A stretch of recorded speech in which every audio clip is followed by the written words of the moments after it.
What's going on, guys? And thank you for tuning back in today for another deck profile. This time I have Uta. Weird one, right?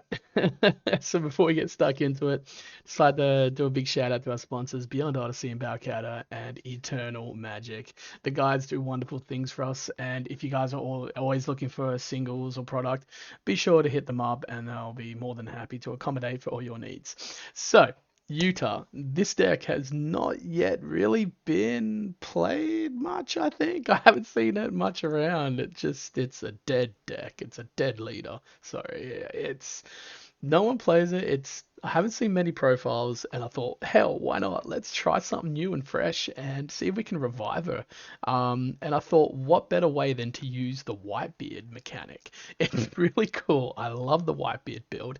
This build does extremely well with like Luffy and that, and I'm like, you know what? Let's give it a crack.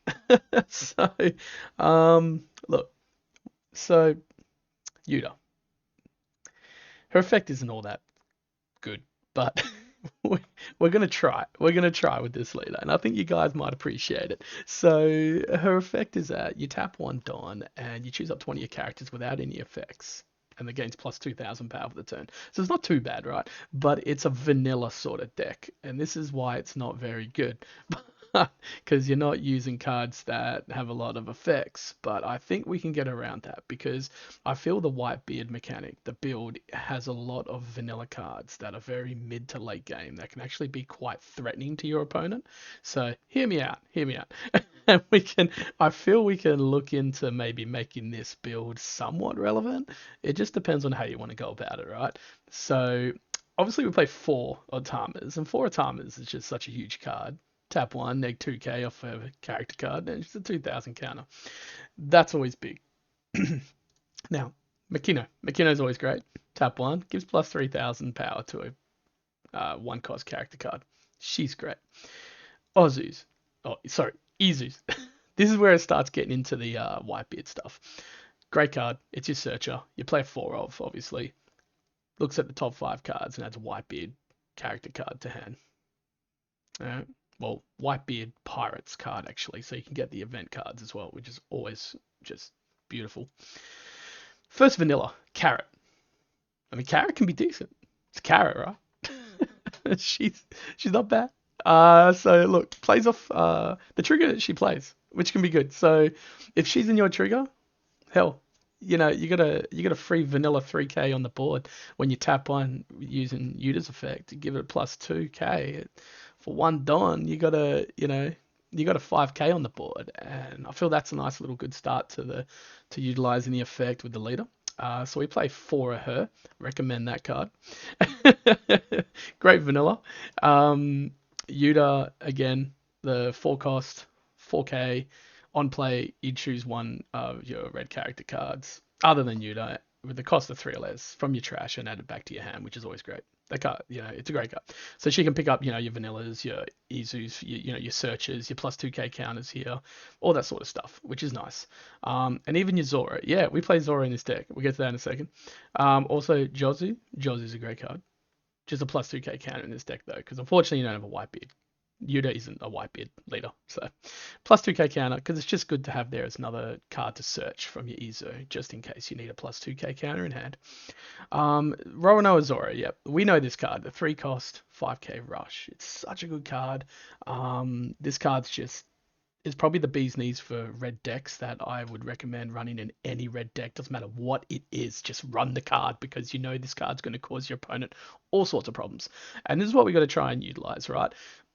Certain cards that I feel can be put into the build with Uta that can give her at least somewhat of that little bit of an edge to help her because we are running a lot of vanillas and it's not really the deck isn't ideal for it, but it's not very, obviously it's not a very high competitive deck. It's not a good tier leader, but we can make something of it. And I feel if we're running this sort of build, she might have a chance. So one blocker Marco, always nice. Yeah, he's restricted down to one now, but hey, you got to run a one of, right? Because we're playing enough Whitebeard Pirates, and all the vanillas are Whitebeard Pirates, which is awesome, except for the 2 cost carrot.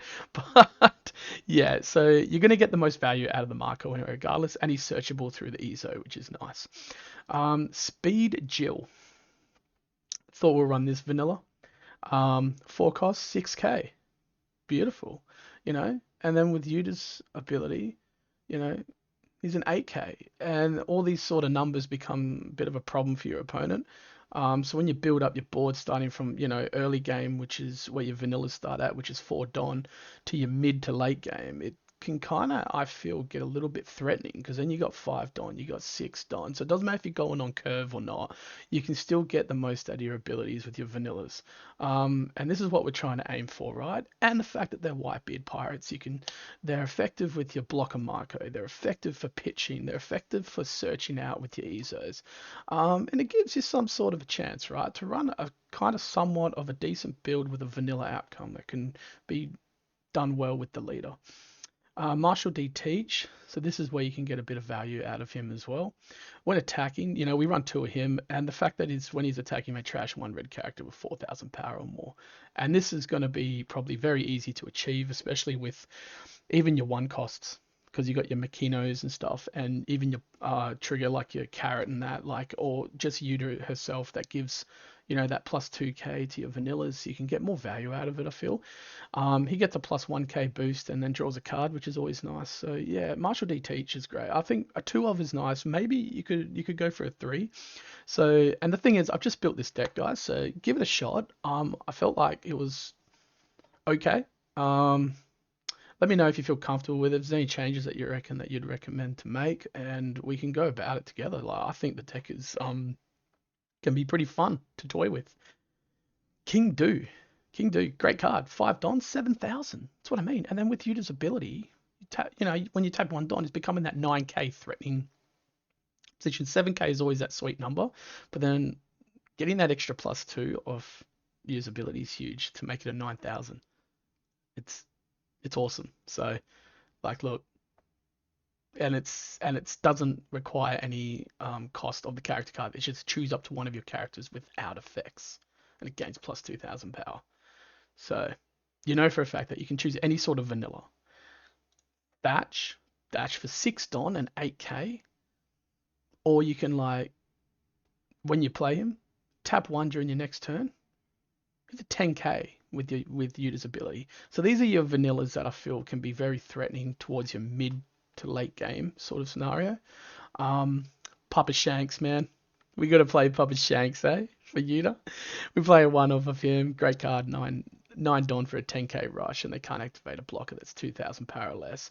Great in combination with an Otama to neg 2k off a blocker that could be possibly 4k or 3k, just to get them down to that level and then give him the ability to just get through a 10k attack that turn, which is quite nice. And of course we play Big Edward Newgate, Mr. Whitebeard himself. Look, the card is huge. We know why this card was errated to 1, and you got to play him. He's searchable through EZO, and yeah, he's self-explanatory, man. Whitebeard's he's my favorite card, and I'll play him any day of the week.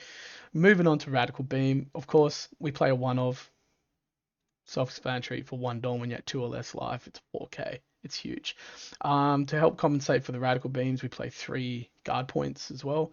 Guard points are always great for that plus 3k when you're leaving up that open Don.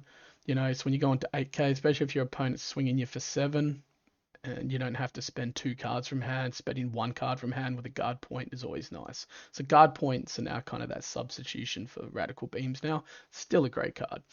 2 Red Hawks, and they're always a great card for 2 Don. You kill a 4,000 or less powered character on your opponent's side, and it gives you 4,000 power during the counter. And 3 Fire Fists. And Fire Fists are a great card. You need that board removal as well. I feel that board removal is very helpful, especially for this sort of deck. And you're running a lot of vanillas. You'll be coming up against a lot of decks that have a lot of blockers or rush cards and such like Zoro and that. So you want to kind of get on top of that and keep their board removed, and Fire Fist is always a great card for that. So yeah, this is the deck for Uta, guys. It was a quick whip up. Look, I'm gonna keep testing. Sorry about that. I'm gonna keep testing it around myself and see how it goes. But yeah, shout me out if you have any suggestions. We're trying to make Yuta a little bit somewhat relevant here, and I feel I might be heading down the right path. Who knows? Give it a try. Let me know what you think. So, as always, guys, thank you for tuning in. Appreciate the love and the support, and I'll see you on the next one. Take care.